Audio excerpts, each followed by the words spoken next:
Pongyang Adventure. Nestled in the mountains 30 minutes north of Chiang Mai sits Pongyang Adventure Park, or more commonly, just Pongyang Jungle Coaster and Zipline Resort. Housing the first and currently only jungle coaster in Thailand, plus a zipline course and other attractions, is this park worth a visit on a trip to Chiang Mai? Find out in this review.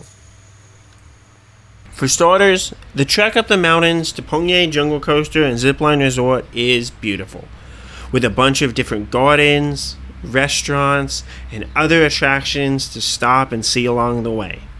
If planned correctly, a trip up this touristy mountain road is worth one's time in Chiang Mai, whether or not you get all the way up to Jungle Coaster or not. Pongyang Adventure Park is housed on a smallish plot of land way up the mountain. Unfortunately, this area does not offer great views of the surrounding mountains and valleys, so your view is limited to the jungle atmosphere of the park. Though, since the park is owned by Jungle Day Cafe, this cafe has beautiful views of the woods and nearby stream. Just walking through the cafe, even if you don't buy anything to drink, and watching others attempt the zip line is worth a stop, even if the actual views of the mountains leave something to be desired. Since we drove into Chiang Mai from over 8 hours away, we decided to ante up the high price of 1,700 baht, or $50, for a cottage to spend the night at the resort. My thinking here was that I could either do everything in the resort if we arrived early enough, and then we could rest easily from our long drive, or simply get up in the morning and knock out the attractions before heading on with our explorations of Chiang Mai. This assumption was really correct, as even with the zip lines, it will likely only take you about 2 to 3 hours to complete everything this park has to offer. I was really impressed with the room. Though the bed was hard, as most beds are in Thailand, this was one of the largest hotel rooms we've had in our travels around Thailand. The inclusion of a rooftop porch, which I just love to begin with, to get better views of the jungle and jungle coaster, made me happy as well. There were 2 extra twin beds in our room, so I would imagine these cabins would be perfect for a traveling family. There is also an option to stay in the tents, but with how nice the cabins are, and since the tents aren't secluded in the woods, I'd stick with the cabin every time. While staying on property, you are offered the option of a Thai barbecue dinner for 700 baht, or around $20. Though expensive, this is a prepackaged set which seems to be built to feed a family of 4 and should feed 3 adults comfortably. I feel the meat and flavoring selection was a little bit more geared towards an American or Western palate, as I thought the food was pretty yummy, but my Thai wife thought it was only okay, especially for the high price.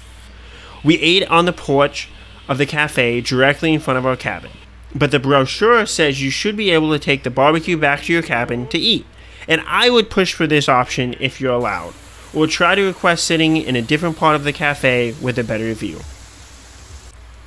The park also doesn't open early in the morning for those staying on property, so we had to wait until the holiday opening time of around 8:30 before getting on with our day.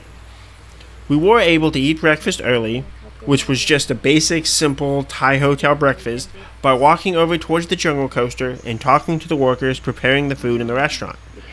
Then we were able to buy our tickets for the day as soon as the front office opened, which was closer to 8:10 and then the advertised 8:30. As far as packages, this place doesn't offer much, and the prices are high. Staying on property, we each got 1 free trip down the jungle coaster, which isn't a bad perk as each trip will cost you 100 baht or $3. If you're worried about everything and which package will let you do that, don't. There is basically just the zipline course and the jungle coaster. So look at the nice map of the zipline stations and determine how much of the zipline course you'd like to do. A few attractions, such as the jungle bike and quick drop, are billed as separate attractions, but they are basically just part of the zipline course. There is the slider airbag and easy jump, but due to the 50 kilogram or 110 pound weight limit on these attractions, they're mainly for kids. And I saw no one on these attractions during my stay.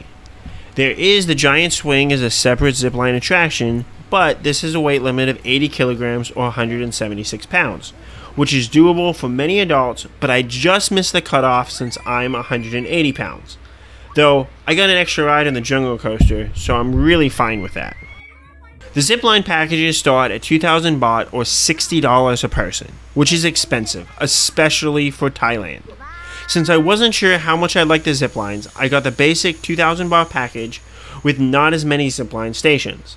Although expensive, I do feel this was an incredible experience. Ziplining through the trees and over the jungle stream was just magical. Despite riding many roller coasters, I was scared, since I've never done ziplining before. Though, once you just hold on for the ride, it is not unlike a roller coaster. The few drop sections got my heart racing for sure, and made this an enjoyable, adrenaline-pumping experience. The giant quick drop, though, has very little free falling, as the auto belay catches almost immediately after you jump. So if you have experience on auto belays like I do from rock climbing at ZDT's amusement park, the experience isn't that much different.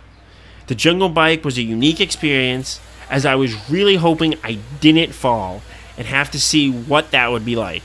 Though, it's more just worrying than anything super fun. Lastly, there's also the jungle coaster, which I cover in more detail in a separate review.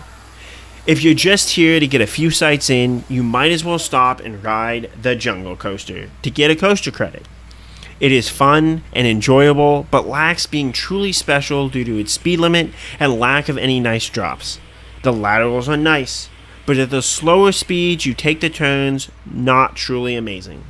I would suggest going as fast as you can, as well as looking around at all the scenery that you pass so that you can feel the turns and jerks of this coaster as much as possible.